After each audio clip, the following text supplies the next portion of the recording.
Hello, everybody, and welcome to this talk on informed consent and mental decision-making capacity. My name is Volker Hitzeroth, and I'm one of the doctors working at the Medical Protection Society.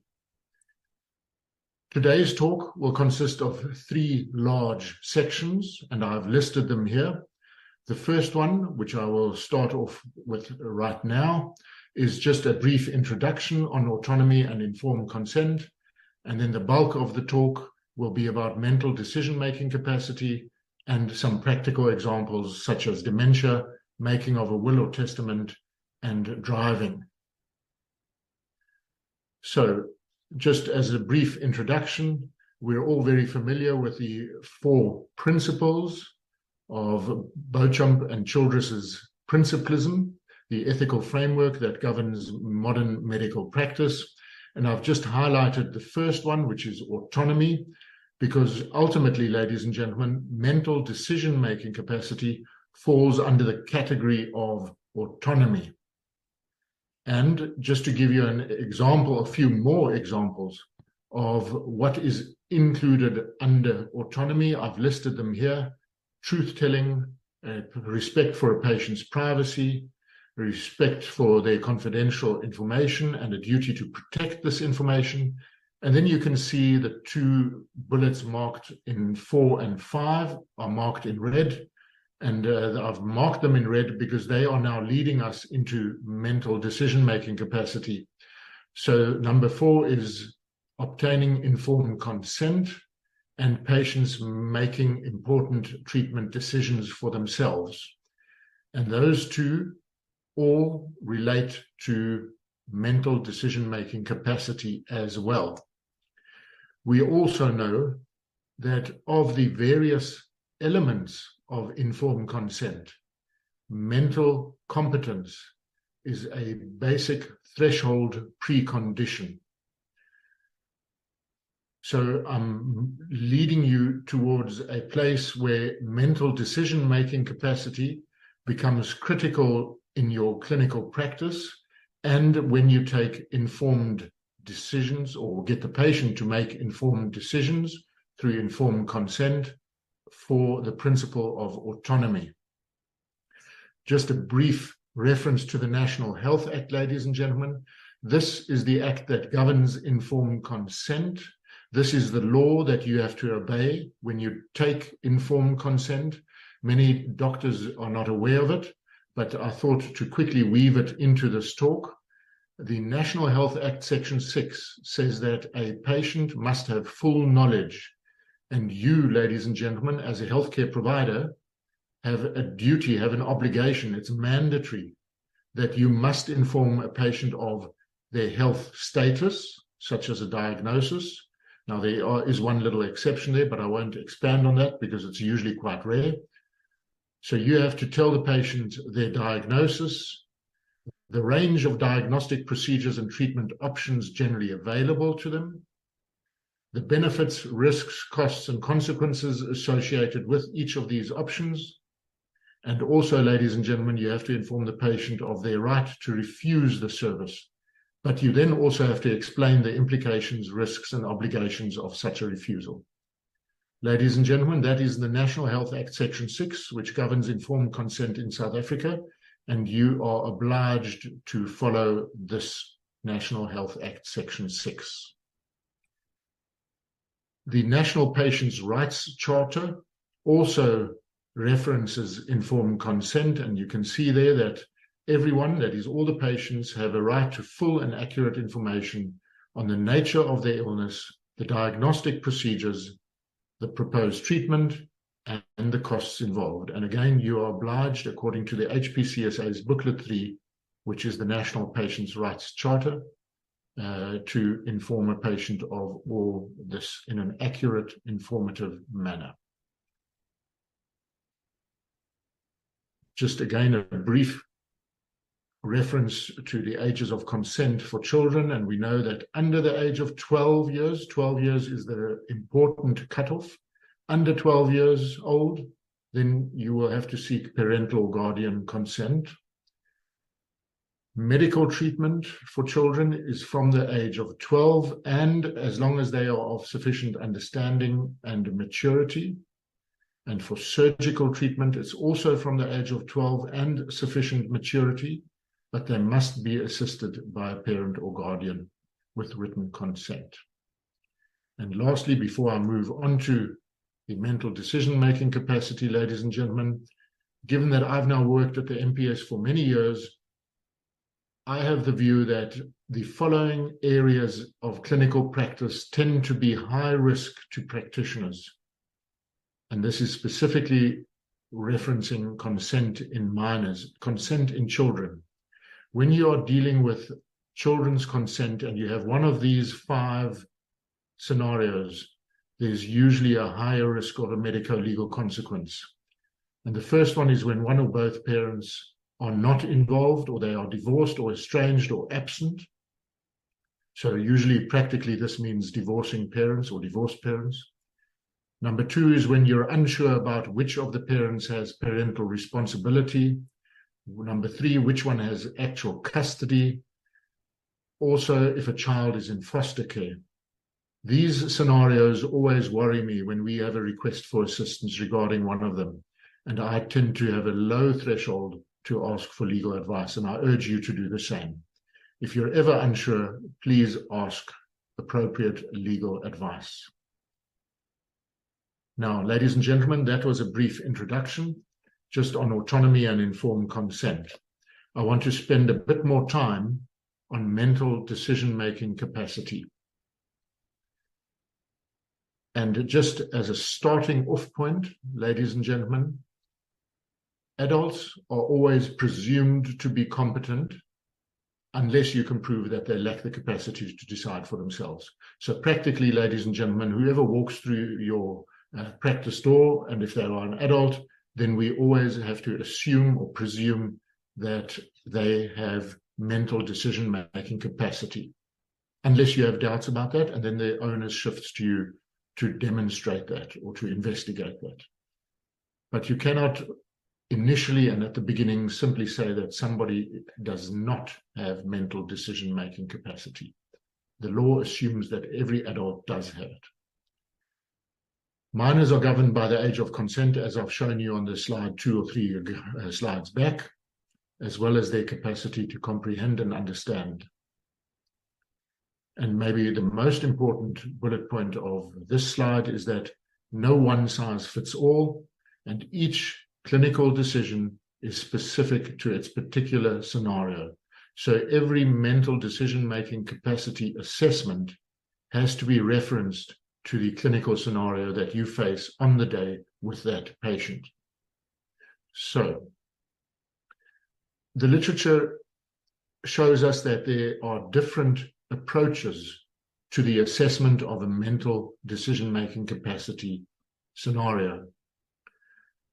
The first 2 of these, and I will briefly speak to them just now, are somewhat outdated, and I'm just mentioning them for reference sake. And in the event that you are still following the first 2 scenarios, then you should probably cease doing that and move on to the 3rd scenario, which is what the current good practice is about. So let's briefly talk the first one, which is the categorical or the status approach to mental decision-making capacity assessments. And in essence, what this says, ladies and gentlemen, is that if a patient belongs to a specific category, then they do not, or they do, have mental decision-making capacity. So practically, the example would be that merely because a patient suffers from dementia, belongs to the category of dement patients, or suffers from bipolar disorder, hence belongs to the category of bipolar disorder patients, merely for belonging to such a category and having such a diagnosis, then we say that the patient does not have mental decision-making capacity. And you will probably see that that is somewhat general and probably inaccurate, because patients with mild dementia might actually still have good decision-making capacity, and certainly many or most patients who are diagnosed with bipolar disorder do still have mental decision-making capacity. It is only when they are either manic or severely depressed that maybe their decision-making capacity becomes impaired. So the categorical approach is history, and we shouldn't be following that anymore. Number two is the outcome-based approach.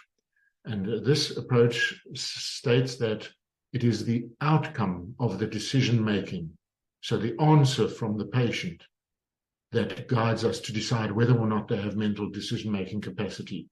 And that's also not relevant anymore, because the outcome, of course, is judged by you and me, or by the practitioner.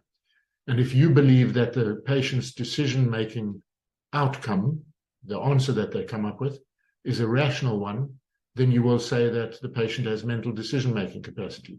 But if you believe it is the wrong answer, then it is just a quick hop, skip, and jump to decide that the patient does not have mental decision-making capacity. And that might not be in the patient's best interest. So we can't make a decision based on the patient's judgment or decision-making outcome. Ladies and gentlemen, it is the third approach that is more relevant now, and that is the one that you need to maybe take note of, which is the functional approach. And this states, ladies and gentlemen, that for a particular function or a particular decision or a particular clinical scenario, you have to assess whether or not the patient has decision-making capacity for that particular function, decision, or scenario. And the test that is used is the following, and you can see I've put it into italics, and you feel free to jot these 4 words down. Can the patient understand the information that you're sharing with them? So understand. Can the patient then retain this information for long enough to weigh it up and then communicate a choice to you? So the 4 important aspects are: can the patient understand? Can they retain this information? So can they remember it long enough to weigh up various scenarios, pros and cons, and then communicate a choice to you? That is the current approach to mental decision-making capacity, and that is the test that you should use in your practice. And then we have the insight-based approach, which I'm not going to speak much about now, but it in essence means, does the patient actually have insight into their clinical scenario? Ladies and gentlemen, we also know that there is a sliding scale strategy, and I recall one of my previous professors speaking about this. What this means is that as the level of risk of an intervention increases, so maybe a serious life and death decision, so should the level of competence to make that decision. So if there is a serious risk like death, well, then a stringent standard of competence is required. Then the patient has to have a high level of mental decision-making capacity. Now, there is some criticism of this in the literature, and I don't want to spend too much time on it, but practically it feels comfortable, and intuitively it feels right. Ladies and gentlemen, on the next slide, I have again just highlighted the 4 important aspects, and I've put them in red because that is a signal to me that it is an important slide, and feel free to jot it down or take a quick screenshot or take a photo. I'm just going to repeat it again.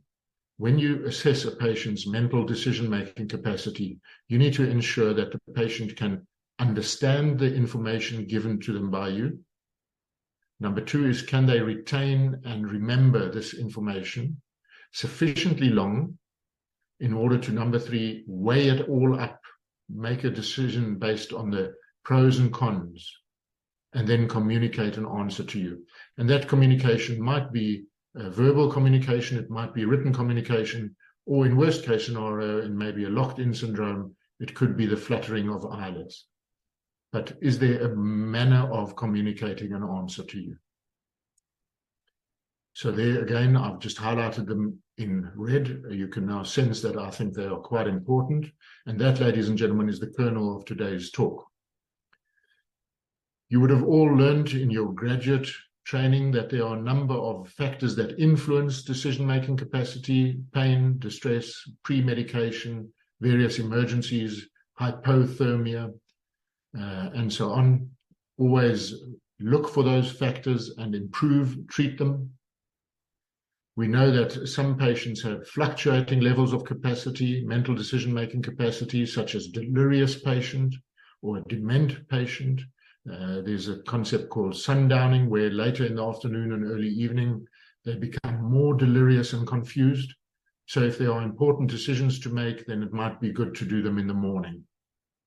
I've suggested that all these other factors are treated. So treat the infections, rehydrate patients, give them the hearing aids, put on their glasses, and so on. Treat the pain and distress. We've covered the sliding scale of capacity for the different scenarios.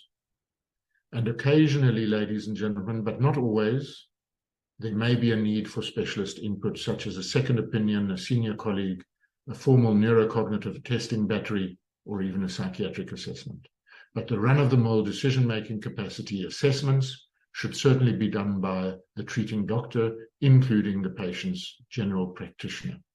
It should be a rare case where you need specialist input, but these cases do happen, and if there are such cases, then feel free to ask for a second opinion or refer to a specialist psychiatrist. Ladies and gentlemen, the next two slides are just slides on quick guidance to you to help you practically. I thought to put them in to give you practical guidance on what to do if a patient does not have mental decision-making capacity. So the next two slides I thought would be quite practically helpful to you. So if you suspect that the patient cannot make a decision, then you need to step back and have a quick look at what you're doing. For example, is the investigation and or treatment indicated? Just double check yourself. Is what you're doing right clinically? If need be, get a quick second opinion from a GP colleague or a specialist colleague regarding the patient's clinical condition, the treatment, and even their mental decision-making capacity. Then, ladies and gentlemen, you have to see and have a quick investigation about, has the patient previously expressed preferences or signed an advance directive? Is there an advance directive in the medical file? Does the patient's spouse have an advance directive? Can you seek information regarding patients' preferences from a third party, such as a partner, spouse, family members, adult children, parents? Are you aware of the patient's cultural, religious, or employment background? So can you put together a picture of this patient in their context? And then, ladies and gentlemen, ultimately make a decision which least restricts the patient. So do what you need to do to save life and limb, and do what least restricts the patient. Similarly, if a patient does not have mental decision-making capacity, look and see if there are proxies that can make this decision on their behalf. And this slide, again, I thought was quite a practical slide to help you along. So firstly, find out, has the patient mandated another person? So has the patient appointed a proxy person in writing to make a decision on their behalf? Something like an advance directive. Number two, are you aware whether or not a court or the law has authorized another person to act on behalf of your patient, such as a court-appointed curator?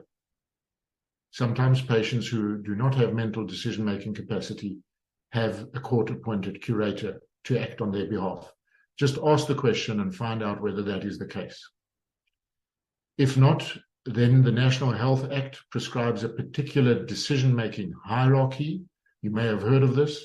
And the hierarchy starts off with a patient's spouse or partner to make a decision on their behalf, and then moves to the patient's parents, grandparents, adult children, and lastly, the patient's siblings, who can then act on behalf of the patient. In the event, ladies and gentlemen, in the event of an emergency, of course, you can treat to prevent death or irreversible damage to the patient's health. So in an emergency, treat to save life and limb. Ladies and gentlemen, and there I'm going to move on to my last of the three sections, which is now some practicalities. And I thought to put these in for you because these are the scenarios that you are often faced with in your practice. And I thought I'll give you some guidance on this. If a patient has dementia in South Africa and has lost their mental decision-making capacity, there are very few options available to them and their family. The first option for that patient is to appoint a curator. That is an application to the High Court where a curator is then appointed first, and a curator ad litem, and then a curator bonus. It's a somewhat longer process and somewhat more expensive, but that is one option.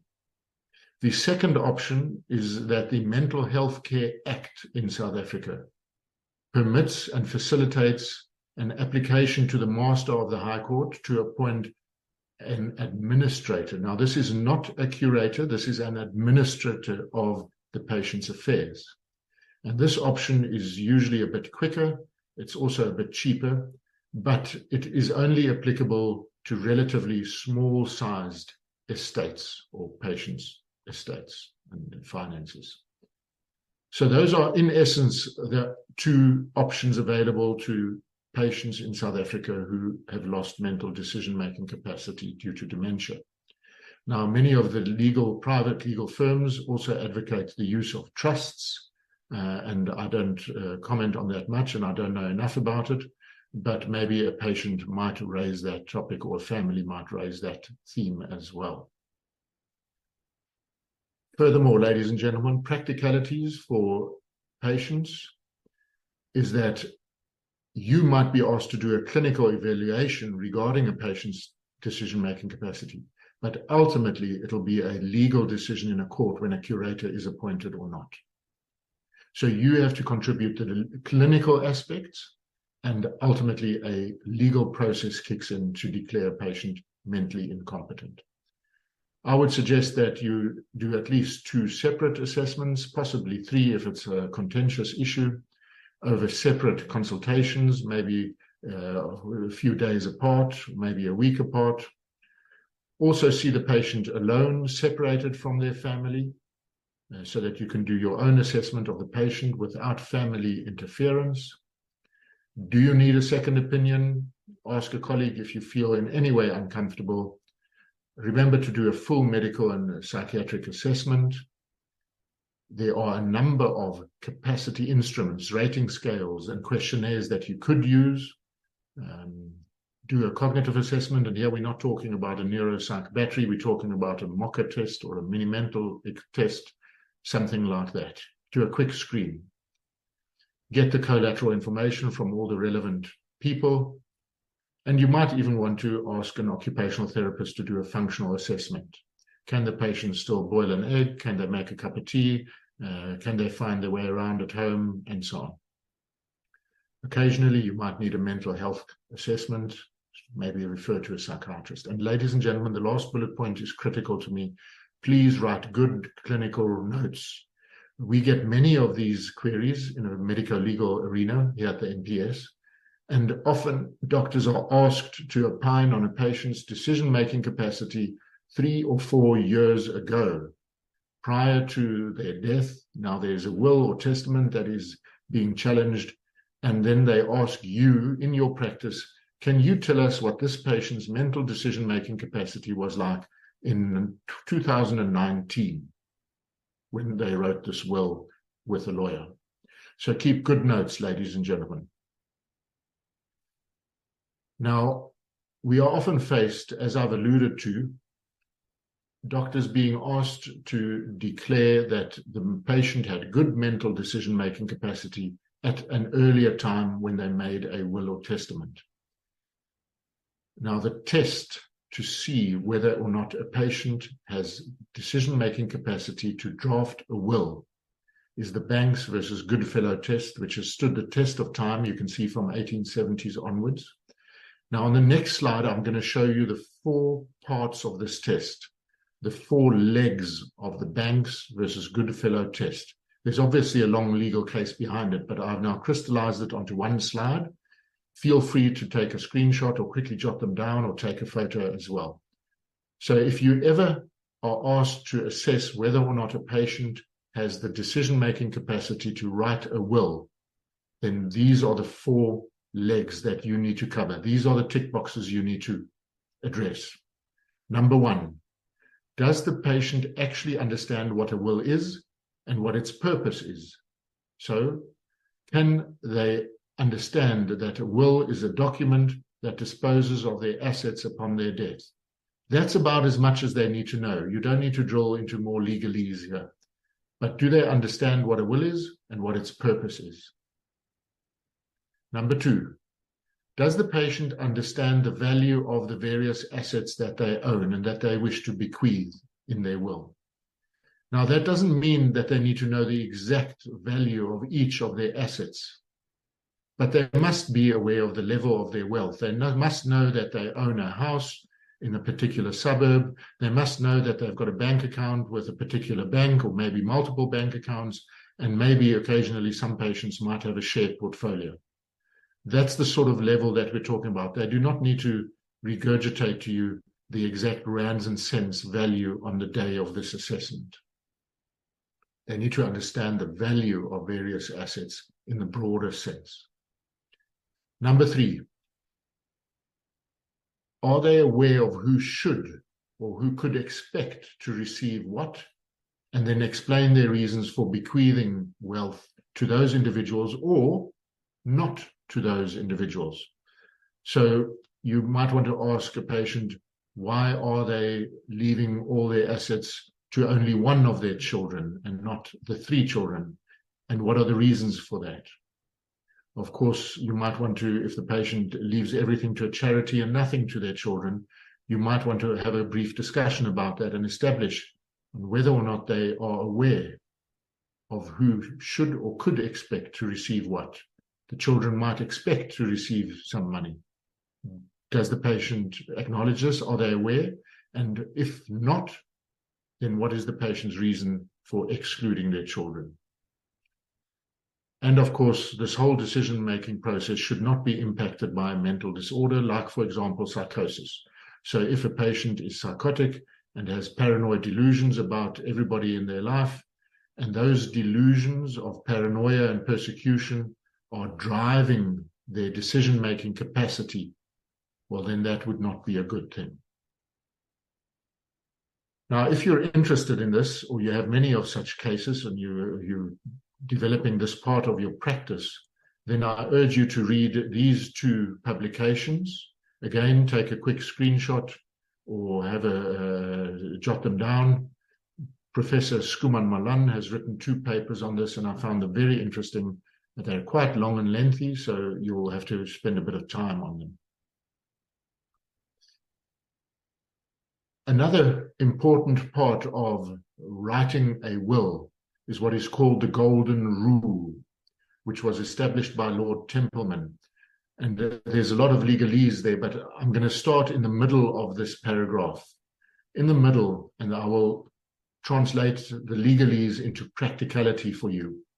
What the Golden Rule says, ladies and gentlemen, is if you are faced with a patient who now wants to write or rewrite their will, then, and here I'm now going to translate the legalese from the middle, then the making of a will by such a patient ought to be witnessed or approved by a doctor, a medical practitioner, who can satisfy himself of the capacity and understanding of the patient, and then records and preserves this in their clinical notes. So in essence, if you have a patient who wants to write or rewrite their will, it is usually best if you can at least do so while you're witnessing the mental decision-making capacity process, and that you satisfy yourself that the patient ticks those 4 earlier boxes, the Banks versus Goodfellow test. And then you write it down at the same time in your clinical notes and keep it there. So in 3 years' time, when the children are fighting about the will and the money, at least you've got good clinical notes. Here's a good article by Professor Szabo about wills and curators, decision-making in adults with impaired capacity. Feel free to jot it down, the reference. Google Professor Szabo, Volume 30, Number 4, 2012, and there's the title. And hopefully you'll find this brief practical article in the Continuing Medical Education Journal. Ladies and gentlemen, another practical problem is the capacity to drive. Please also remember that you've got to distinguish between mild versus moderate and severe dementia. Patients with mild dementia might still be able to drive.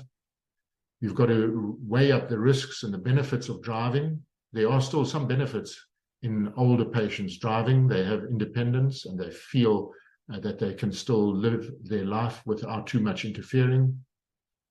You might want to have repeat discussions with the patient, with family members, with the carers, involve other healthcare practitioners, such as maybe the nursing home staff, various psychologists or the OTs.